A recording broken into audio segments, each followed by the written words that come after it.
Good afternoon, everyone. My name is Gerard Toonstra. I'm from the Netherlands in Rotterdam. When it was 2015, I was looking a lot at data. So I was looking at Kaggle. I started doing a couple of competitions, and in about a year I became a Kaggle master. I competed with some of the greatest Kagglers. In 2015 I was in Brazil, you can see the photo over here, and I was writing books about keep your software simple. That really deals with issues about software complexity. And at the same time I was starting to look at a system called Airflow that was recently open sourced by Airbnb. And some of the things that I really liked about Airflow, which I didn't even need at the time, was the philosophy behind it and the way how it operated. So I made a couple of pull requests with them, and I started working with it, and eventually I started to set up a documentation site on how you can use Airflow best for data warehouses and for ETL. So, what is the whole purpose of using Airflow? I think it is really about becoming a data-driven organization. A data-driven organization is to try to empower the organization to seek more understanding through the use of data analytics about the business processes. I've worked in data warehouses for the past 2.5 years, and what I noticed is that in the classical data warehousing, people work a lot with aggregates. So if you think about data being created, bubbling up, getting stored into a data warehouse and being aggregated into measures, then that's the classical way of getting those measures to go back to all the departments where people use them and also slice and dice on all that data. But that's the classical way of doing it. When you think about data-driven organizations, they are much more about data in the most raw format being used in data science that is then going the other way from the bottom up in order to improve all the processes. So here what you see is a rather typical distribution, a couple of numbers from the way how a data-driven organization is organized. What is very apparent is that these are the data engineers, and there's only about 10 of them. Then you have business analysts, about 50, and data scientists, about 10. 300 operational users, those are the people that do supply chain, they do all the purchasing. You have a couple of report builders, some architects, and maybe up to 50 data sources from different databases, from different systems, different APIs. So what this means is that when you run a company like this, you have only 10 data engineers that need to get all that stuff together and run your data warehouse. That's becoming quite a challenge. And what the challenge is basically to get these business analysts who are somewhat technical but not engineers also involved in the whole process of getting their data used and also being able to run their own analytics. A lot of the technology that is in use nowadays may not actually meet that requirement for those business analysts to get involved in that whole process. So that's what I think is really the cool thing about Airflow, where the threshold for people that are not necessarily engineers are also going to be able to help out and run their own things. So what is Apache Airflow actually? It is a platform to programmatically offer, schedule and monitor workflows. The key word here is programmatically, because everything in Apache Airflow is a program, it runs as code. So there are some applications like SSIS or some other schedulers like Luigi, where you have capabilities that have to be embedded in there, or they're point and click. But as soon as you want to do something a little bit different or a little bit more default, you're going to be constrained by the capabilities that the platform offers you. What Apache Airflow, because everything is code, you can tweak it, you can change it, and you can set a large number of defaults and make, implement your own guidelines and implement your own standards into the system overall. So that when you offer these components to other people, everything is already standardized, or more standardized than it usually is. So what I'm going to show here, this is a very simple diagram of what Apache Airflow is. Apache Airflow is basically a web server. That is what people use to look on a daily level all the operational things. There is an Airflow scheduler involved. The scheduler looks all the time is there any task that I can run, what task should I run, and then it will put that onto a message bus, which can be a number of different ones that are implemented, and they will go to Airflow workers, and it really depends on the size of the task and the number of tasks that you're running. That will determine the number of workers that you have in place. But there are some organizations that run 50,000 tasks on a daily basis. Some of them could even take about 20 minutes. So Airflow, this is the user interface of it. The reason why I'm showing this is because it demonstrates first the workflow itself. So a DAG is a directed cyclic graph, and that is basically the workflow that you're trying to execute. All of these different points, they represent something specific that you want to do with the data, and they have dependencies with other things that are upstream, right? So at some point when you run this, you're going to run a workflow that will determine if this task succeeds, that task succeeds. It will continue running all the other tasks until that whole workflow is done. If there's a failure in there, it will stop the whole workflow, and some diagnostics will have to take place in order to allow that to continue. So these DAGs, the workflows, they are basically run on a daily basis, or I should say on an interval basis. It can be daily, it can be 4 hours, it can be 2 hours, it can be 1 hour. And the reason why it is significant that it is shown as this is because for every day that you have, there's one DAG run. So what you can do, you can also go back a number of days and rerun all of that if you have set up your ETL system correctly, which I'm going to a little bit later. What you see here is the operators that I talked about. There are different types of operators that are being used in this DAG. Here it could be, you know, pick up something from FTP server, from the FTP server convert the data to JSON and transform it, bring it into BigQuery, things like that. It's because it is all Python code, there's a lot of libraries that allow you to integrate with different systems, and that's why this workflow can be, you know, quite diverse in the way of what you're trying to do. So how is this applicable? It is often used in ETL for bringing in data and processing it afterwards, but you can also use this for machine learning pipelines. And if you have APIs available, for example, for machine learning, GPU learning, you can also create operators that allow you to trigger another task that does that particular learning and then move the data somewhere else. So what we did at some point was to create a standardized deployment of Airflow. This was done about 2 years ago, so this is a little bit older. I'll show you some other ways how that can also be done. This is AWS. So in AWS there was the use of Splunk for all the logging. You can actually grab all the logs from all those workers and then do the analysis over there. There is a way to run Airflow in Docker containers, so there's Amazon ECR, and using Amazon CloudWatch and CloudFormation, you can automate all the deployments so that once you have a cluster defined as how you want to run Airflow and all the configurations, you can also deploy that in other environments for prod, UAT, and development, for example. There's a load balancer in place to be able to go to the web server that will basically allow you to look at the way how all those DAGs, the workflows run. The first thing that happens then is you create a cluster with all the ECS machines on it, and there is also a special EC2 instance that will basically deploy the workflows for you. As soon when you make a change to software, the software can go to GitHub, for example, that is a new version of your workflow, and then you want to deploy that as soon as possible. So what that CI instance does is it takes the code from GitHub and deploys that onto all those machines immediately. Because when a scheduler sees a new task that has to be executed, you want that task to also be completely in sync with all the workers.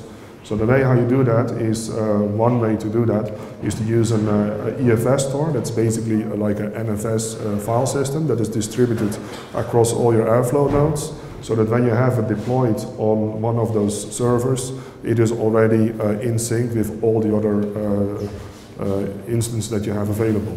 Another way to do that is to also go through Docker containers that have everything embedded, for example, but that requires a rollout and it can be a little bit more complicated. The other things that Airflow needs, we already talked about it. There's a metadata database that keeps track of the tasks that were run and what their state was in the very end. And there is a little messaging bus that is required. And that messaging bus doesn't really do anything else, just to pass messages from the scheduler to the workers and so on. All those machines, they need access to the database. So it isn't only the scheduler or the web server that updates the database, all the workers also, when they finish a particular task, they update their task status in the database.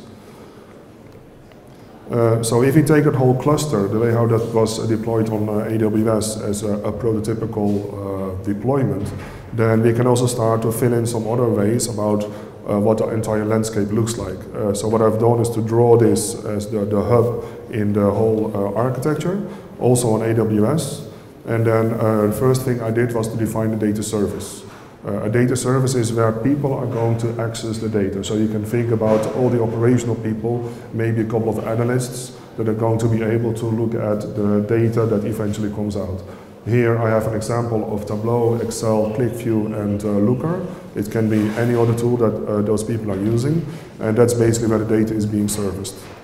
There is an intermediate layer in there that also gets connected. Airflow needs to have access to those.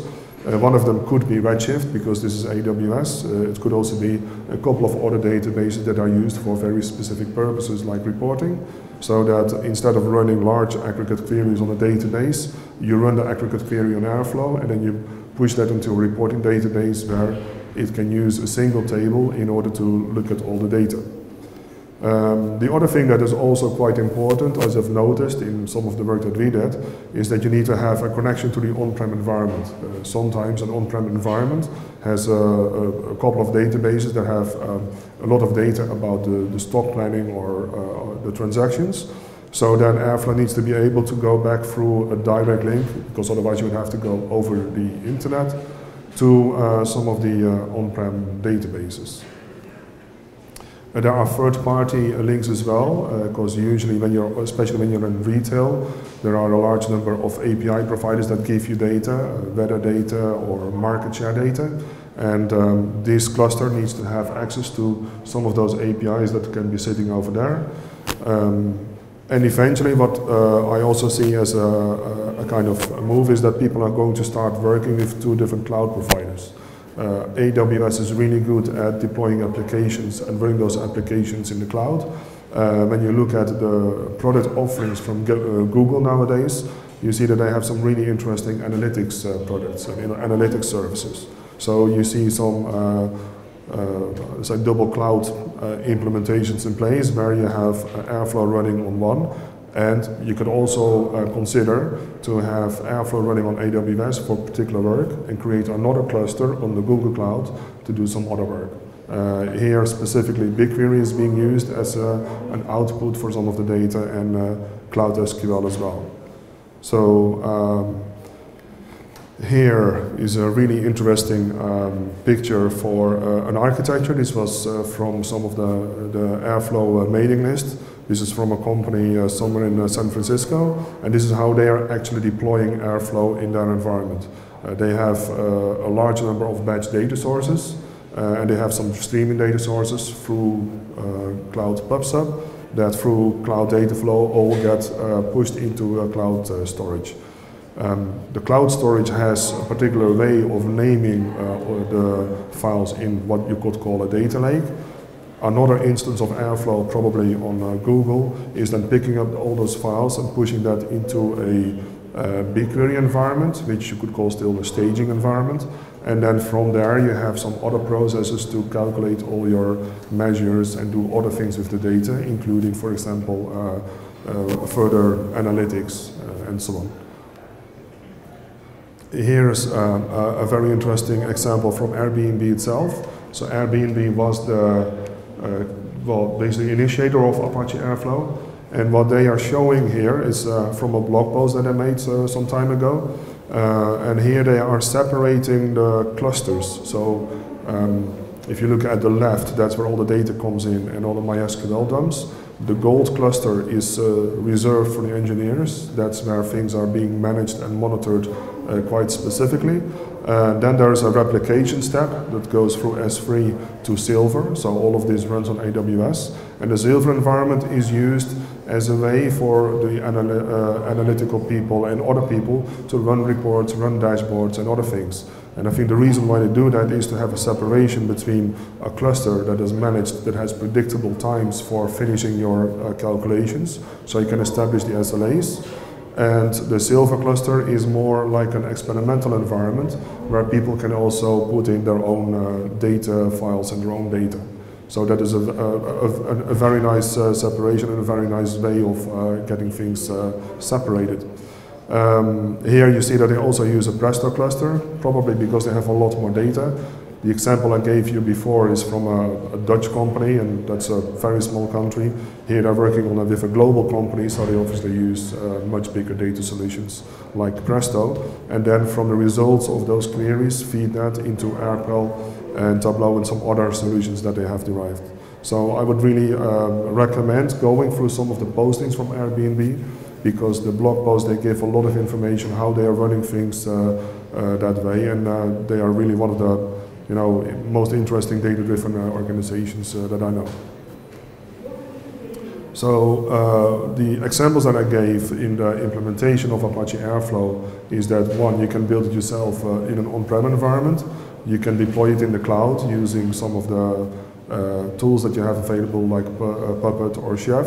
But Google Cloud Platform recently released Cloud Composer, which is actually Apache Airflow, but then it becomes Apache Airflow as a service. So what you can then do, you can go into the Cloud Console, and in the Cloud Console you can just say, I want to create an Apache Airflow cluster. You can add your own libraries, you can change the source code, but from there you can actually start working with Airflow already. And then it will create a couple of workers according to the sizings that you have set. So that is a really good environment to speed up the process, because I've noticed that when you want to have everything nice and puppetized and working, it will still take quite some time for a single team. You need to think about something between 2 to 4 sprints, or let's say 4 to 8 weeks before you have a fully functional environment that is reliable and does all the things that you want to do.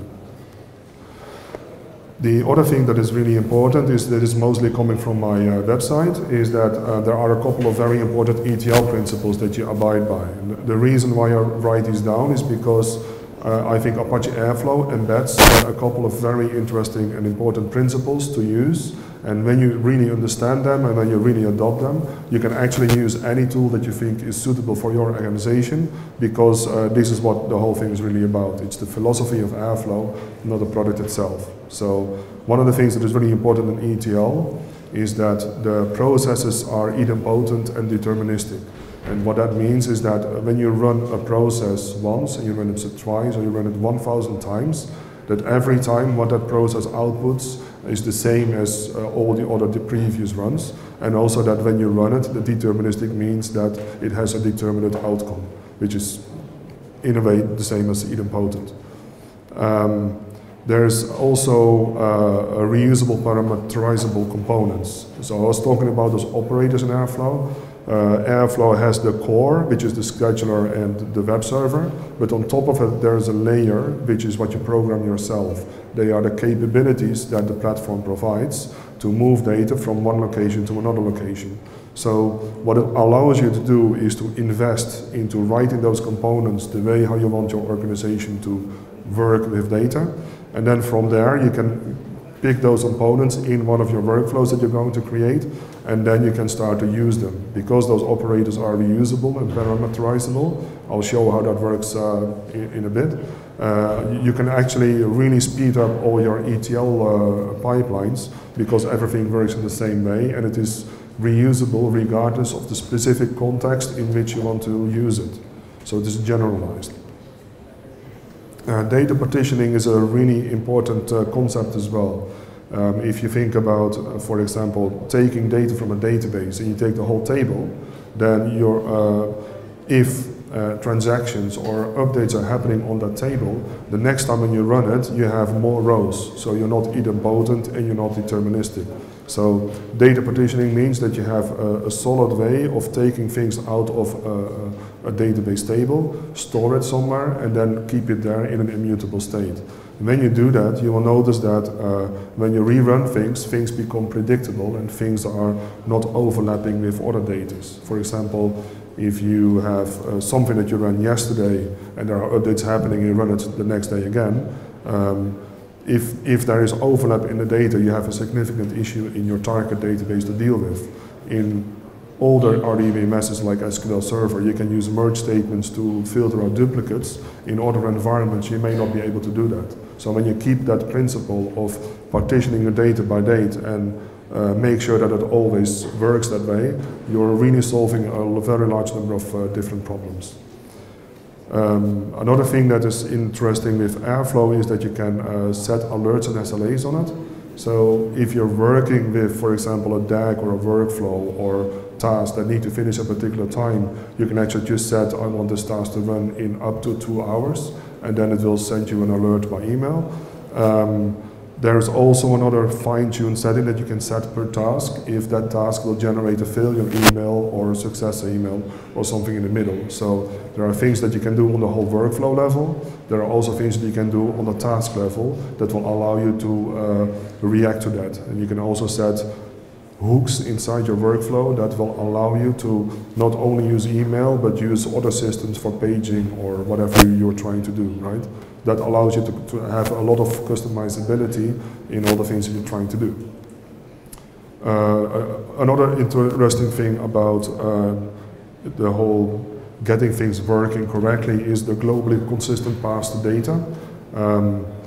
Globally consistent paths basically means how you organize your data lake. If you have data that you ingest for a particular interval and it is immutable and it is partitioned, then you want to have that land somewhere where other people can easily find it. So the organization of your data lake is basically what is being defined here. And when you do that in a consistent way, you're able to immediately go into the data lake at a particular location and grab some data from it and then use it somewhere else. So you don't have to do listing operations or try to find the data where it is located. And as I said also, data at rest must be immutable. So you're doing something with data, you put it somewhere over there, this belongs to this particular DAG run. So in Apache Airflow, I showed that before, you're running your DAG for a particular time frame, and the other day you're starting to run it for a different time frame. If you keep all that data immutable, things become rerunnable, and it is a lot easier because you don't have to solve with some complex problems that you would otherwise have to deal with. And a very important principle to look at also in order to really understand how it comes together is that in Apache Airflow it is very useful to think about data at rest to data at rest. Sometimes you see operations on data that are actually change of different operations but embedded in the whole, and that makes that particular component is not reusable for completely different things. So in Apache Airflow, one of the philosophical elements that I think is very important is to pick up some data, work a little bit on it, but very specifically on that particular thing that you're trying to achieve, and then put it back in an at rest position. And then from there you do the whole thing all over again and keep cycling until at some point you have the data product that you need. Obviously Apache Airflow is not a streaming solution, it's a batching solution, but yeah. So this is an example of one of the operators that are in place. This Postgres to Postgres operator is imported from your Airflow core, not the Airflow core, but the one that you could write, for example. And as you can see that every operator has specific attributes that differ per operator. They are not constant across all the operators. What is in there is determined by how you have programmed it. And here in this particular example, all of these parameters, they are given explicitly by a name because it, if you do it by position, for example, just these values, it will become really difficult to modify your DAGs later if some of the versions changed, right? So here you see basically in these two lines that it is trying to actually get a connection to the source system, and it tries to get a connection to the destination system. This could be a Postgres to BigQuery operator, it could be a Postgres to MySQL operator, or FTP to cloud operator, it doesn't really matter. You will always specify the kind of connection ID to a particular system that you want to apply, And inside the operator, it will use the hook to actually establish the connection. And this is so very much part of the reusability of the components that you define in Airflow. In the next part is basically the action part, what is going to happen. And in this case, it is executing an SQL statement on the source system, and it uses a destination table in the destination system to put the data. So what the operator does is establish a connection to source, execute the SQL, get all the data, put it into a data frame, and then make sure that that ends up in the destination system.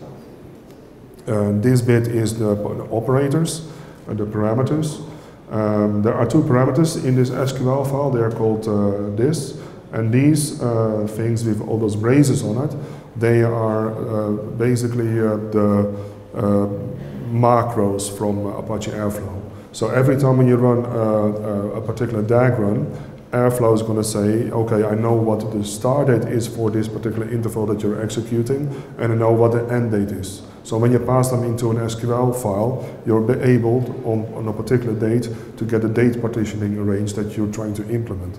There are other macros available that you can also use, and there's also a way to exchange data that you have generated in a different task with another task downstream. So you can hook back to things that were done upstream in the DAG. The final bit is a couple of other parameters that are available to operators as well.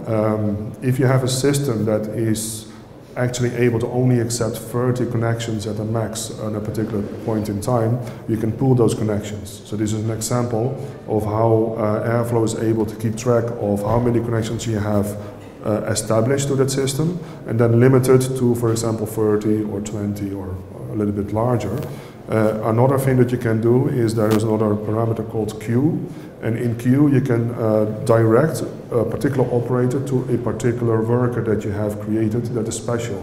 So for example, if you have a machine learning pipeline and in one of your workers you have a GPU that you can use for deep learning, then you can specify the queue GPU, and then that will be routed to that particular machine to run the GPU operations. So just because we have a large number of workers that are usually homogeneous in structure, you can have a heterogeneous environment in which you redirect how which operators are running on which particular worker.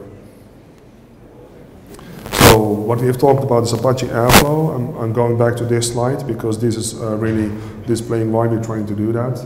I still think that Apache Airflow is really useful for an organization to become a data-driven company.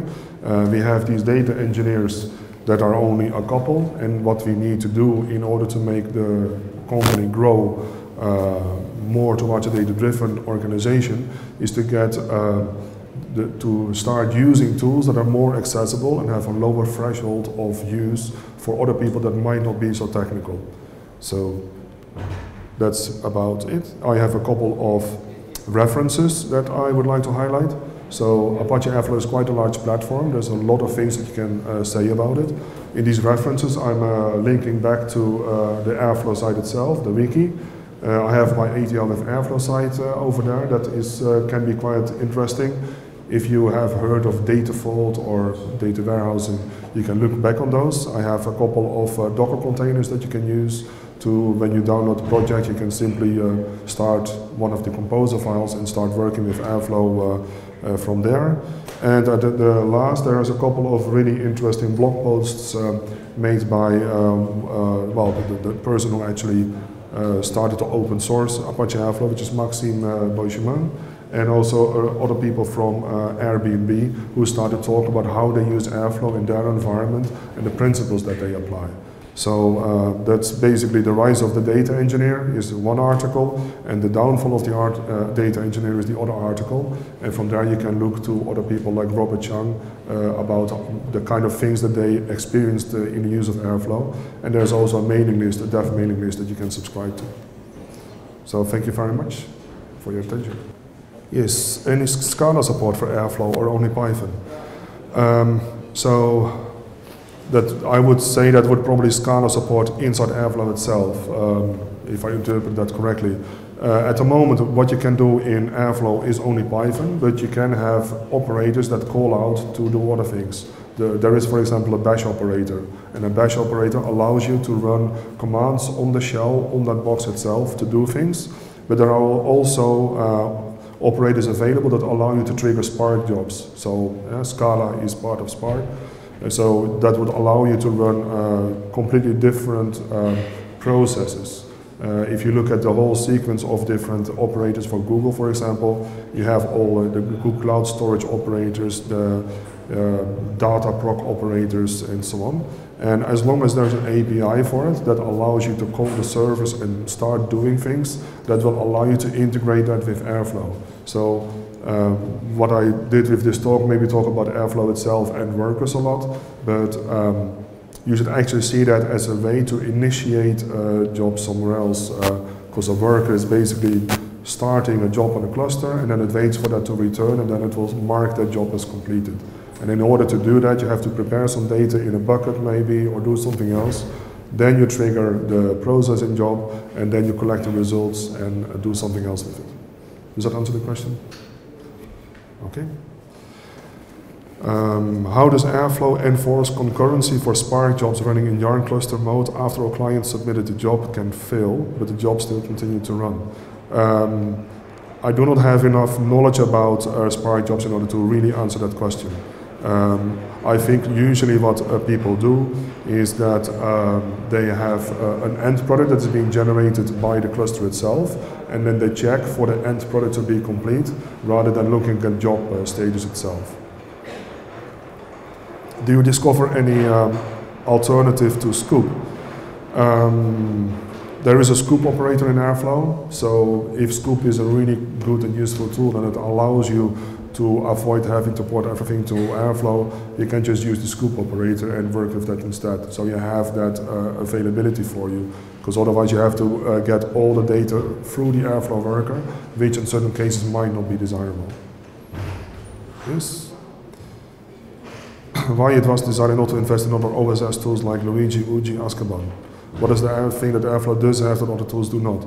So Azkaban was created by LinkedIn, and there are two people on the Airflow, in the Airflow committers who actually used Azkaban and created Airflow as an improvement over Azkaban itself.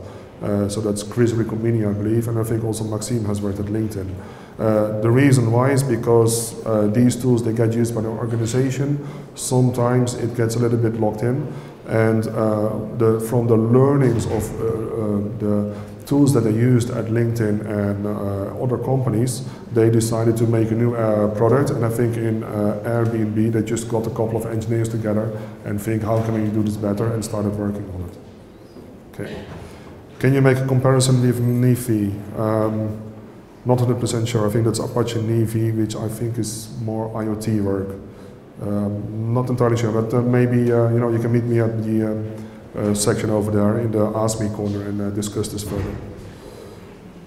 How would you combine this with a streaming context? I don't think I would. In some of the slides that I gave, you could easily see that Airflow is very much targeted at the batching world of processing data, and in the streaming context, you would basically not even go for Airflow at all. That's because Airflow has a certain timing for these things to run, and that means that you're talking about 10 seconds or 15 seconds at the least before your tasks get picked up. So I would see them as completely different solutions to other things. How could you test your pipeline in a CI/CD environment? What we have in place is there's testing going on at different levels. So in one of those levels, you are testing Airflow itself. You see, okay, is this a version I would like to use? And then you have your own code on top of that, which is composed of operators and hooks. And the hooks are basically connections into your target systems. When you create custom hooks, you want to test them, that their behavior is sound. So you're looking at testing at all these different levels until at some point you get to your DAG level. What we use is a Docker environment to do all the development work. So as soon as you have finished development work, you throw away the container, start something new, recreate a Docker environment, and you are going to be able to work on something new.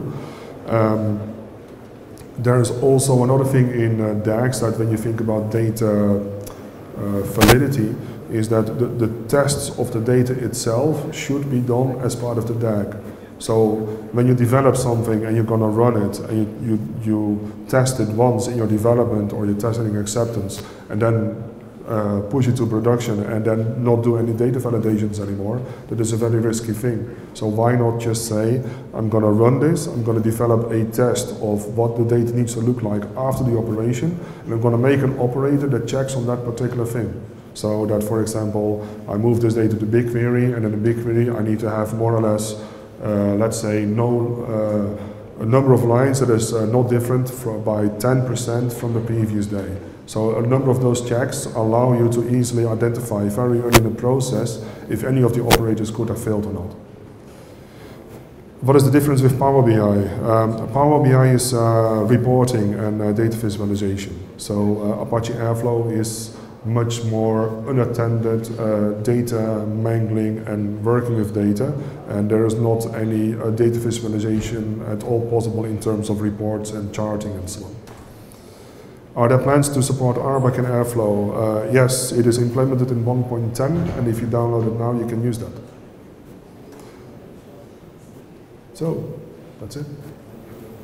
What is the difference from Pentaho Kaggle? It's a different tool. So not exactly what the difference is, but I think, as I said, if you look at the principles, those are the things that are most important. Apache Airflow, I think, is really good at implementing those features or those principles. That's why I think it's a cool tool, but it's not the only thing that says it is the silver bullet to everything. If there is a tool that you would like to use for your processes, just look at all those principles and how you're going to implement them in this other tool, and then it will work in the same way.